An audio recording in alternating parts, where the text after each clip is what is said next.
नमस्ते, हमेशा खुश रहो बिटिया। आई एम जेवियन doctor Meenakshi, assistant professor in department of Chanakya Tantra, faculty of Ayurvedic science, Jyoti Vidyapeeth women's university. आज का हमारा टॉपिक है डिस्फेजिया। डिस्फेजिया का समझने के लिए इसकी डेफिनेशन समझना इम्पोर्टेंट है। Dysphagia is defined as difficulty swallowing. It may affect any part of the swallowing pathway from the mouth to the stomach. The term odynophagia is used when swallowing causes pain. It is more marked as ulcerative and inflammatory lesions of food passages, that is, oral cavity, oropharynx, and esophagus. First, we should understand the swallow mechanism. The act of swallowing requires the passage for food and drink from the mouth to the stomach. From mouth to hypopharynx covers one-third of passage, while two-thirds is covered by the esophagus. The swallowing center in brainstem is located in the floor of fourth ventricle and adjacent regions of medulla. From here it is connected to cerebral cortex, vomiting and respiratory center. All these areas works in coordinated manner to provide voluntary as well as the involuntary control of swelling. Then comes the swallowing phase. There are two phases under the swallowing phase. First one is the oropharyngeal phase and next is the esophageal phase. The oropharyngeal phase is also called the voluntary phase and esophageal phase is known as the involuntary phase. First, the oropharyngeal phase. Normally the food must be masticated, lubricated with saliva, converted into a bolus by movements of tongue, and then pushed into the pharynx by elevation of the tongue against the hard palate. For a normal swallow, food should enter the pharynx and then be directed towards the esophageal opening. Here you can see the oropharyngeal phase of swallowing. Then the esophageal phase, the food bolus is propelled through the esophagus by an involuntary wave of contraction mediated by the enteric nervous system. The pressure gradient speeds the movement of food from the hypopharynx into the esophagus when the cricopharyngeal muscle relaxes. The primary peristaltic contraction will be initiated by swallowing, moves down the esophagus at the rate of 2 to 4 cm per second and reaches the distal esophagus about 9 seconds. This duration varies from 8 to 20 seconds.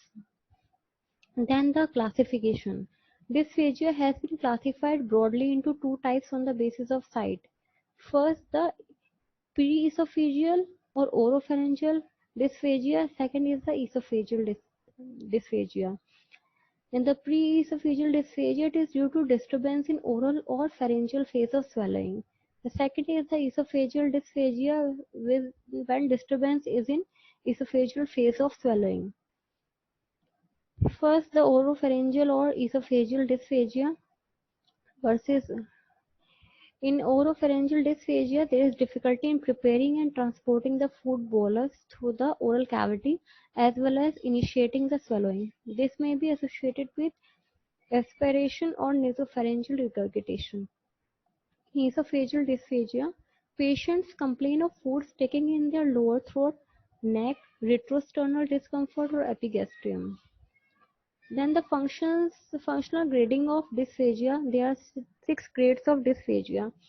In grade 1, the patient complains of dysphagia but still eating normally. In grade 2, the patient requires fluids with meals. In grade 3, the patient is able to take semi-solid but unable to take any solids. In grade 4, patient is able to swallow liquids only. In grade 5, patient is unable to swallow liquid but able to swallow saliva. In grade 6, the patient is unable to swallow saliva also.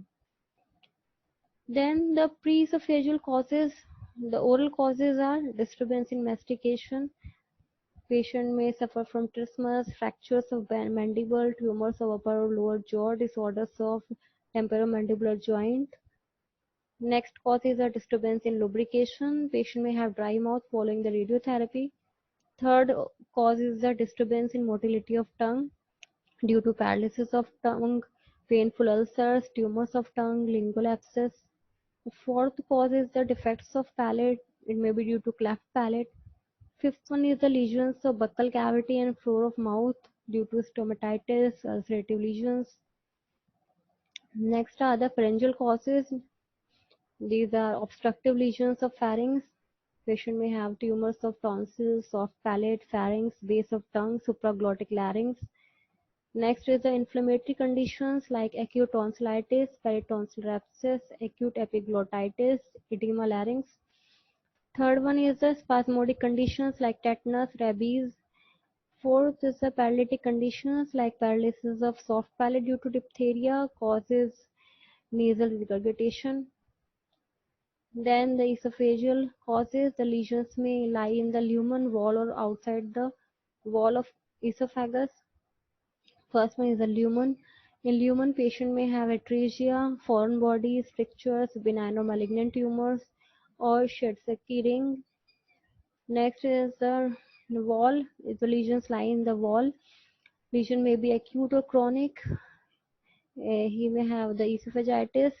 There may be mobility disorders like hypomotility disorder, for example, eclasia, scleroderma, or the hypermotility disorders, for example, cricopharyngeal spasm, diffuse esophageal spasm.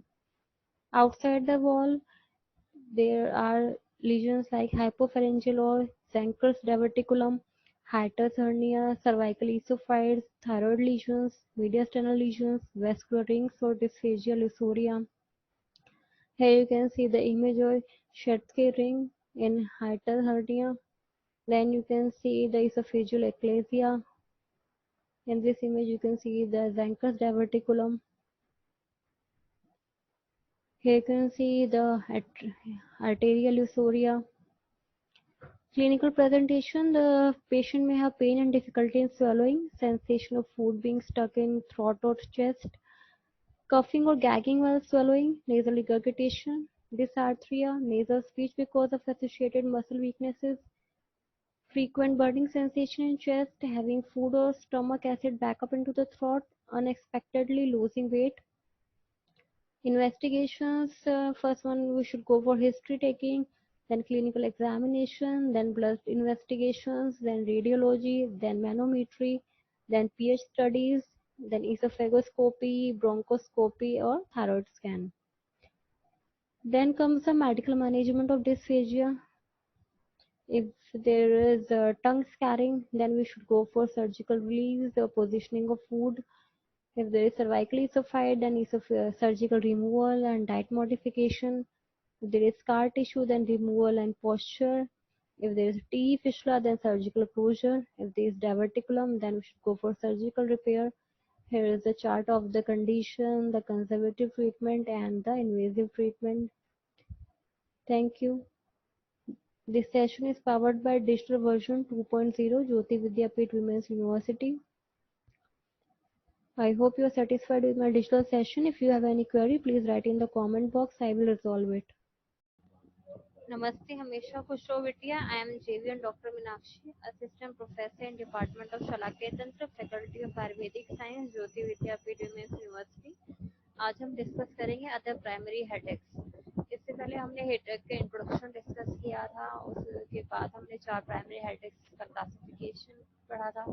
उसमें first था migraine है, उसके हमने separate topic ज़्यादा discuss किया है. फिर हमने टेंशन टाइप हेडेक, पीएसीज डिस्कस किए हैं. Now comes the other primary headaches जो कि 4 टाइप ऑफ हेडेक्स थे. ठीक, इसमें आते हैं आपके हेमिक्रेनिया कॉन्टिनुआ. ठीक है, the following diagnostic criteria are given for hemicrania continua. तो अगर इसमें फॉलोइंग आपको कैरेक्टरिस्टिक्स मिलते हैं, headache for more than 3 months fulfilling other 3 criteria. ठीक है, तो इसमें आपको क्या मिलेगा, 3 महीने से ज्यादा तक पेशेंट का हेडेक लास्ट करता है और नीचे 3 क्राइटेरिया दिए हैं, वो तीनों क्राइटेरिया प्रेजेंट होंगे, then only we can call it hemicrania continua. All of the following characteristics related pain without side shift. ठीक है, तो पेशेंट को हेमिक्रेनिया है मतलब half part of the head is affected और उसमें एक तरफ ही पेन होगा और साइड शिफ्ट नहीं होती. अगर राइट साइड में है तो राइट साइड में इसको 3 महीने से ज्यादा पेन होता रहेगा, या अगर लेफ्ट साइड में है तो लेफ्ट साइड से में ही पेन होता रहेगा. Daily and continuous without pain free period. और जो पेन होगा वो डेली होगा और कॉन्टिन्यूअस पेन होगा, उसमें आपको बीच में पेन फ्री पीरियड मिलेगा. कॉन्टिन्यूअस पेन होता रहेगा, पेशेंट को मॉडरेट इंटेंसिटी होगी but with exacerbations of severe pain. ठीक है। तो बीच में आपको मॉडरेट एक्सटेंट का पेन होता है, लेकिन बीच में उसमें अटैक्स हो सकता है, सीवियर पेन एक्सरबेट कर सकता है, ठीक है। At least one of the following autonomic features occurs during excursions and acceleral to the site of pain. ठीक है, नीचे तीन इन्होंने फीचर्स बताए ऑटोनॉमिक फीचर्स, उनमें से कोई एक भी अगर फीचर प्रेजेंट हो सकता है जिस टाइम पे पेन का एक्सरबेशन हो रहा है और जो पेन हो वो सेम एक्सीलेटर साइड में, same side of the pain में आपको फीचर्स मिलेंगे, यानी कंजक्टिवल इंजेक्शन एंड और लैक्राइमेशन, ठीक है। कंजक्टिवल कंजेस्टेड मिलेगी, टीयरिंग होगी, और नेजल कंजेशन एंड और राइनोरिया, ठीक है। नेजल कंजेशन राइनोरिया में से कोई सिम्टम मिल सकता है, या टॉसिस एंड और मियोसिस, ठीक है। ड्रूपिंग ऑफ अपर आईलिड या फिर कंस्ट्रक्शन ऑफ द प्यूपिल मिल सकता है। कंप्लीट रिजोल्यूशन टू इंडोमिथासिन, ठीक है। इंडोमिथासिन ड्रग से देखा गया है कि इसका कंप्लीट रिजोल्यूशन हो जाता है। Next is the primary stabbing headache, ठीक है। प्राइमरी स्टैबिंग हेडेक में पेन कैसा होगा, स्टैबिंग नेचर का होता है, और जो पेन होता है वो हेड तक ही कन्फाइंड होता है, उसके और किसी रीजन में पेन नहीं मिलेगा। सिंगल और सीरीज ऑफ स्टेप्स, ठीक है। तो पेन कैसे नेचर का होगा, सीरीज ऑफ इसमें स्टेप्स मिलेंगे, ऐसा सिंगल स्टेप होगा, यहाँ पे सीरीज ऑफ स्टेप्स मिल सकते हैं। Absence of associated cranial autonomic features, ठीक है। जो हम बाबा डिस्कस करें accelerator cranial autonomic features like lacrimation, ptosis, miosis, nasal congestion, rhinorrhoea, तो ये सारे सिम्टम्स आपको नहीं मिलेंगे। Absence of cutaneous triggering of attack, ठीक है। तो क्यूटेनियस स्टिमुलेशन देने पे ये अटैक इंक्रीज नहीं, ट्रिगर नहीं होगा, उससे पेन नहीं होगा। Patterns of regular recurrence at irregular intervals described at ice pick pain और जैब एंड जॉल्ट्स, ठीक है। तो इसमें जो पेन होगा वो रेगुलर होगा, मतलब रिकरेंस तो होगी, लेकिन वो जो इंटरवल्स है बीच के वो इरेगुलर होगा, ठीक है। इसको बोला है आइस पिक हेडेक और आइस पिक पेन, ठीक है। आइस पिक हमने लिया है जिससे जो इंस्ट्रूमेंट होता है आइस को ब्रेक करने के लिए, ठीक है। तो उसके लिए यूज किया आइस पिक पेन, मतलब somebody आपके फेस को स्टैब कर रहा है, इस तरह का पेन होता है, ठीक है। इसलिए इसको स्टैबिंग टाइप ऑफ हेडेक भी बोलते हैं, ठीक है। या फिर जैब एंड जॉल्ट्स की तरह time to time quick pain होगा, सीवियर इंटेंसिटी का पेन होता है, ठीक है। प्राइमरी कफ हेडेक, ये जनरलाइज्ड हेडेक होगा और सडन ऑनसेट होता है इसका, last for several minutes and it is precipitated by coughing, ठीक है। कफ इंपल्स आने की वजह से ये हेडेक शुरू हो जाता है पेशेंट को, टिपिकली ओल्डर पेशेंट्स में होता है, इसलिए इसको प्राइमरी कफ हेडेक बोला है, ठीक है। Next is the primary exertional headache, ठीक है। एक्सर्शनल है तो मतलब किसी ना किसी फॉर्म ऑफ एक्सरसाइज की वजह से हो सकता है। Features to both cough headache and migraine, precipitated by any form exercise, ठीक है। तो कोई एक्सरसाइज करने पे, फिजिकल एक्टिविटी करने से ये हेडेक ट्रिगर होता है। बायलेटरल होता है, दोनों साइड से मिलेगा, थ्रॉपिंग नेचर का होता है, पल्सेटिंग नेचर का होता है। The next is the primary sex headache, it is precipitated by the sexual excitement, dull nature का होता है, बायलेटरल होगा और suddenly becomes intense, reported often in men. Next is the primary thunderclap headache, ठीक है। Sudden onset of severe headache, ठीक है।